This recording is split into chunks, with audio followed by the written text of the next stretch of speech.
So, imagine waking up on a deeply hostile, uncharted planet. Like, the sky above you is entirely blocked out by this permanent eclipse. Oh, wow. Yeah, it basically plunges the world into an eerie, sun-deprived twilight.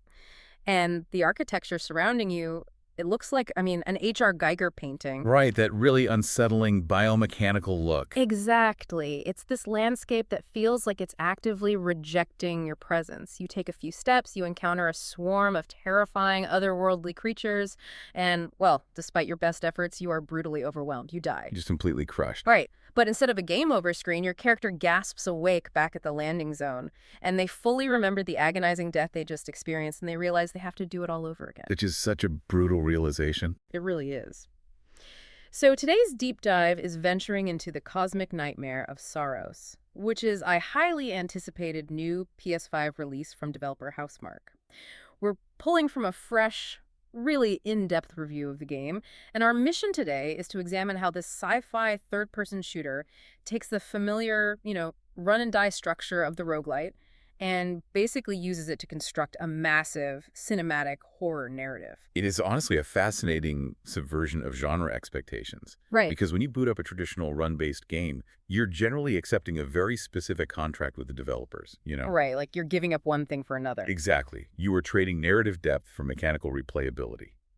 Historically, studios working in this space, they prioritize highly randomized combat encounters and complex progression trees over storytelling. Which, the logic makes sense, right? It does. If a player is going to see the same corridor or the same boss 50 times, putting heavy emphasis on a linear story is often seen as a waste of resources. Because the player will just skip the dialogue to get back into the action anyway. Precisely. Mm. But Housemarque is deliberately breaching that contract here. They are taking a structure known for stripping away progress and pairing it with the kind of high-fidelity, meticulously crafted presentation you would normally expect from, like a slow-paced, interactive Hollywood blockbuster. Okay, let's unpack this, because the sensory whiplash of starting this game is something we really need to focus on. I was looking at the source review, and it highlights that the immediate impact of Saros isn't the combat. Which is surprising for them. Yari. Right. Because if I'm sitting down to play a game with heavy bullet hell influences, I am mentally preparing myself to juggle mechanics. I expect the screen to immediately fill up with neon projectiles, forcing me to stretch my thumbs and just survive the arcade chaos. Right, bracing for the storm. Yeah.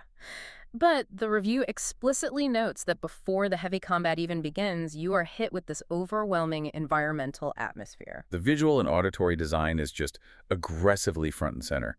In fact, the reviewer uses the phrase cinema rivaling qualities to describe the graphics. Cinema rivaling? Wow. Yeah, which is a massive departure for a genre that usually relies on stylized aesthetics or pixel art to ease the burden of generating endless random levels. That makes a lot of sense. Saros doesn't present itself as a mere obstacle course. It presents itself as a living, breathing, profoundly oppressive world. And the sound design is thick and immersive, prioritizing ambient dread over, upbeat action tracks. Which feels like a massive gamble for the developers. Putting AAA visual fidelity into a game where players are expected to sprint through levels on their 30th run seems counterintuitive. It does seem that way at first glance. But reading between the lines of the review, the presentation isn't just window dressing. It's actually a functional tool. By making the environment look that incredible and sound that oppressive, they are effectively trapping the player's attention. Yes, exactly. They are building an atmosphere so dense that you feel compelled to explore it, even when you know the genre's inherent mechanics are designed to aggressively push back against your progress. And that is the core of their design philosophy here.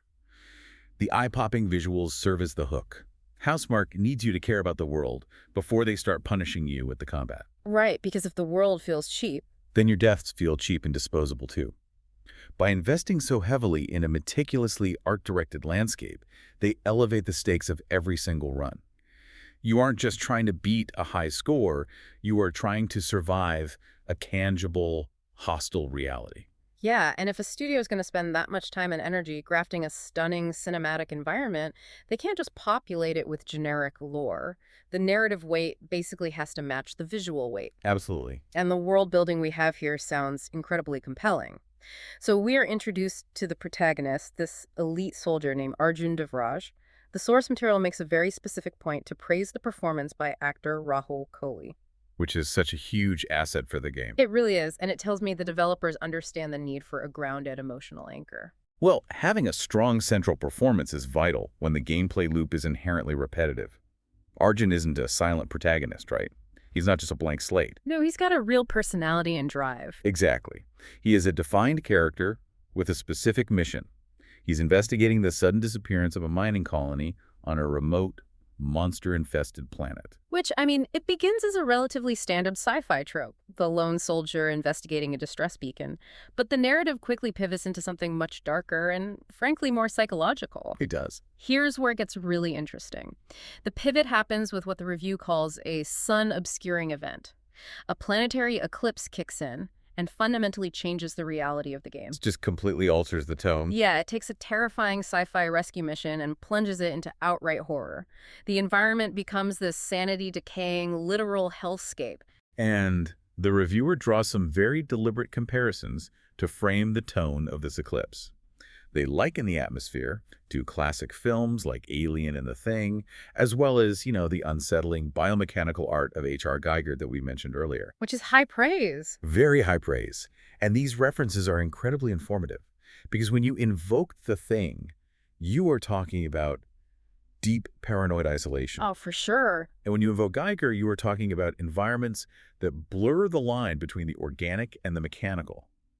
It creates spaces that feel fundamentally incompatible with human existence. To build on that Geiger analogy, it's a difference between a simple jump scare and, deep environmental dread. Right. Totally different feelings. Because a monster jumping out of a vent is just a momentary spike in adrenaline. But an environment that looks like it's made of fossilized ribs and alien machinery where the architecture itself feels like it's watching you, that creates a sustained psychological deterioration. Yes, it wears you down. The planet itself becomes the primary antagonist. The eclipse isn't just a lighting change. It's a thematic statement that the player is completely cut off from the light of reason, basically plunged into a cosmic nightmare that actively wants to break Arjun's mind. And that psychological deterioration is the engine of the game's horror. You are navigating a space that actively degrades human sanity. The monsters are almost a secondary threat compared to the oppressive, crushing weight of the isolation. That's terrifying. It is. And the cinematic presentation we discussed earlier pays off here, because you need those high-end visuals and the immersive soundscape to actually sell the suffocating nature of a sun-deprived world. But, this brings up a massive friction point in the overall design. Let's look at this purely from a player's perspective for a second. Okay. In a traditional cinematic horror experience, the tension relies entirely on the permanence of the stakes. If the protagonist in a horror movie makes a terrible decision, they meet a gruesome end and the story concludes. Roll credits. Right.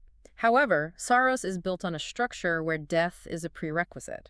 The review makes it very clear that you will frequently meet your demise, lose the hard-earned ground you fought for, and find yourself dumped unceremoniously back at the starting line. That is the defining hurdle of merging these two genres. Right. And it forces a major question about immersion. I mean, if I'm deeply invested in Rahul Kohli's performance, and I genuinely care about unraveling the mystery of this mining colony, how does dying to a random barrage of energy blasts not completely shatter my engagement with the story? It's a very fair question. Because in most games, a death screen is an immersion breaker. It reminds you that you are just a person on a couch manipulating software. The reviewer even mentions that these types of games can easily devolve into just juggling systems and mechanics. So how does Saros avoid turning its narrative into a disjointed mess? Well, if we connect this to the bigger picture, it avoids that trap by utilizing a design strategy Housemarque previously pioneered in their acclaimed title, Returnal. Oh, what? They take the genre's biggest liability, the repetitive, frustrating death cycle, and they literally weave it directly into the narrative fabric. The bullet hell death loop isn't a disconnected gameplay mechanic that exists outside of the story. Wait. It is the central mystery of the plot itself. Oh, wow. So to use an analogy, we are looking at an edge of tomorrow or Groundhog Day scenario. Exactly that. When the player fails to dodge an attack and the screen goes black, the story isn't resetting to a previous save file. Arjun, the character, is actually experiencing the trauma of being obliterated and then waking up back at the starting zone, fully aware that he just died. That is the crucial distinction. It creates a completely organic loop. Dying is no longer a failure state that pauses the narrative. dying is the catalyst for the next chapter of the narrative. That's brilliant. The source material emphasizes that whether you are investing in upgrades at your home base, exploring the sun-obscuring landscape, or getting absolutely crushed in a blistering boss battle, you are constantly progressing the sci-fi yarn. I really love how that aligns the player's psychology with the protagonist's reality. Like, when I die after a grueling 40-minute run, the frustration and exhaustion I feel holding the controller is exactly the frustration and exhaustion Arjun is feeling in the story. You're in it together. We are sharing the trauma of the loop. It reframes the entire concept of a run. It's not just a mechanical attempt to reach a higher level. It is a desperate, canonical attempt to break free from a sanity-decaying nightmare. And by contextualizing the game's mechanics within the lore, Housemarque ensures that every single action feels meaningful. The repetitive nature of the genre actually enhances the horror of the situation. Because you remember it. Right. The dread of having to face a monstrous entity again is amplified by the fact that the protagonist remembers the pain of the previous encounter. You are highly motivated to conquer the game because it is literally the only way to end the character's suffering. But, while that narrative synthesis is brilliant on paper, we still have to confront the reality of the gameplay experience. Because just because a repetitive loop is justified by the plot, that doesn't mean playing through the same environments a dozen times isn't physically and mentally exhausting. It definitely can be. The review is very transparent about the difficulty, describing Saros as tough as nails and fully capable of repeatedly handing you your backside. Oh yeah, it will punish you. So, what does this all mean for the listener who might be a bit intimidated? If someone is turned off by that kind of brutal punishment, a clever story might not be enough to keep them from chucking their controller across the room. How do they avoid that frustration? Well, the developers clearly anticipated that fatigue factor.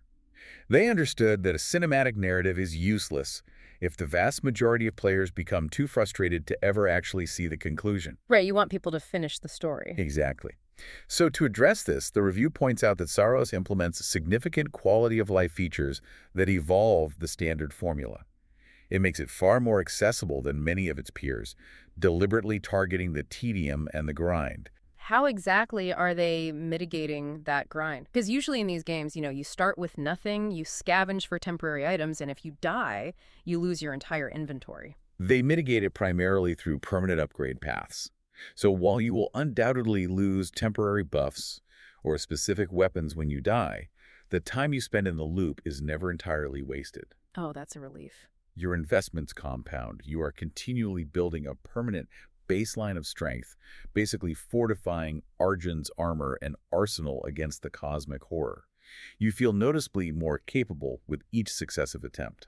Which, again, plays beautifully into the Edge of Tomorrow concept. It's not just about the player gaining muscle memory and learning enemy attack patterns.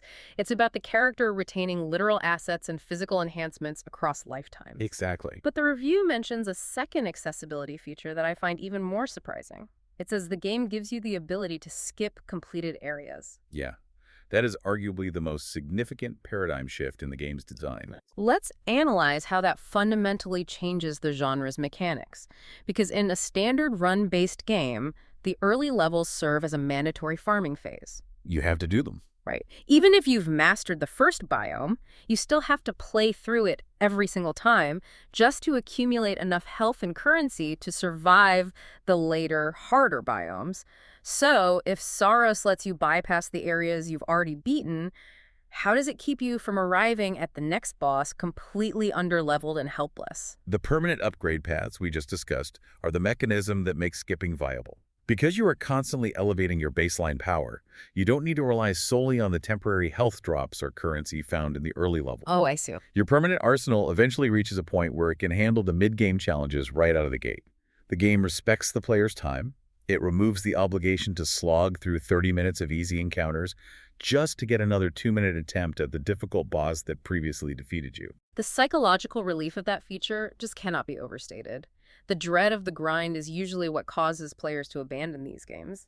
If I know I can jump straight back to the front line of my progression, my willingness to experiment and take risks skyrockets. You aren't penalized for trying something new. Right. I am no longer playing scared. I can focus my cognitive energy entirely on the combat in front of me, rather than worrying about the hour of progress I might lose. And by stripping away that tedious obligatory replayability, the developers channel the player's focus directly into what the review calls enemy-obliterating flow state shooting. Flow state is such a vital concept for a game like this. It's that precise psychological zone where the complexity of the mechanics basically fades into the background. Yes, you stop overthinking it. You are no longer consciously thinking about which button triggers the dash or how to manage your reload timing. Your thumbs just instinctively dance through the barrage of enemy fire. It's a hypnotic rhythm. And achieving that flow state is much easier when the game isn't actively annoying you with busywork. By allowing players to skip conquered territory, Saros provides a streamlined path to its most rewarding encounters. Which is great for newcomers? It is. The review notes this makes it a fantastic entry point for players who are new to the genre who might have previously avoided these games due to their reputation for progress-stripping punishment. At the same time, the source material clarifies that the hardcore audience hasn't been left behind. The core combat is still intensely demanding. It is not for the faint-hearted. Oh, definitely not. It seems Housemarque hasn't compromised the game's actual difficulty. They have simply engineered the frustration out of the progression system. They've isolated the purest, most enjoyable elements of arcade shooting and wrapped them in a top-tier cinematic presentation. It really demonstrates that the boundaries between video game genres are far more flexible than we often assume. The mechanical depth of a punishing shooter can absolutely coexist with the immersive storytelling of a blockbuster adventure, provided the developers are willing to thoughtfully integrate the two. They just have to put in the work. Right. Saros manages to make the cycle of death feel like a rewarding narrative journey rather than an arbitrary mechanical punishment.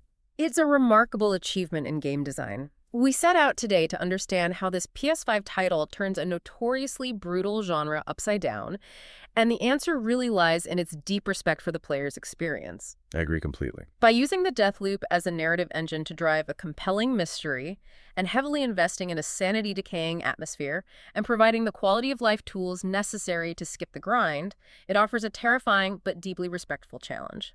You get the thrill of the flow state without the exhaustion of the repetition. It is an incredibly elegant solution to a decades-old design problem. However, if we examine the lore they've built to justify these mechanics, we are left with a rather unsettling implication regarding our protagonist's ultimate fate. Oh, I have a feeling the cosmic horror goes a bit deeper than just the Geiger aesthetics. What are we missing here? Well, we need to consider the true cost of the permanent upgrade loop. We know that Arjun's resurrections are canonical. He retains the memories of every blistering battle, every agonizing death, and the terrifying isolation of the sun-obscuring eclipse. Right. We also know that his physical armor and weaponry permanently improve across these cycles. He becomes an increasingly unstoppable force. But there is a glaring question of psychological attrition. Wait, because the human mind is not designed to process an endless cycle of violent deaths. Precisely. If his physical capabilities are permanently upgrading, is his mental state permanently degrading? Oh, wow. The quality of life features that make the game enjoyable for us, the mechanics that allow us to skip levels and easily obliterate enemies, they might actually be masking a horrifying reality for Arjun. The more efficiently he kills, the less human he becomes. That is incredibly dark. It forces the player to consider whether they are actually guiding a hero towards salvation, or if they are simply piloting a man who is adapting to his own personalized, inescapable cosmic purgatory. That casts the entire flow state into a completely different light. The better we get at the game, the more we are basically institutionalizing Arjun into the nightmare. The efficiency isn't a triumph. It's a symptom of his decaying humanity. Exactly. That is an incredibly brilliant, though depressing, way to think about the mastery of the game's systems. It transforms a mechanical victory into a narrative tragedy. Well, thank you for walking through this massive shift in game design with us today. It was my pleasure. To everyone listening, it's a perfect reminder to look closer at the mechanics beneath the story and the story hiding within the mechanics. Until our next deep dive, keep questioning the worlds you explore, and we'll catch you next time.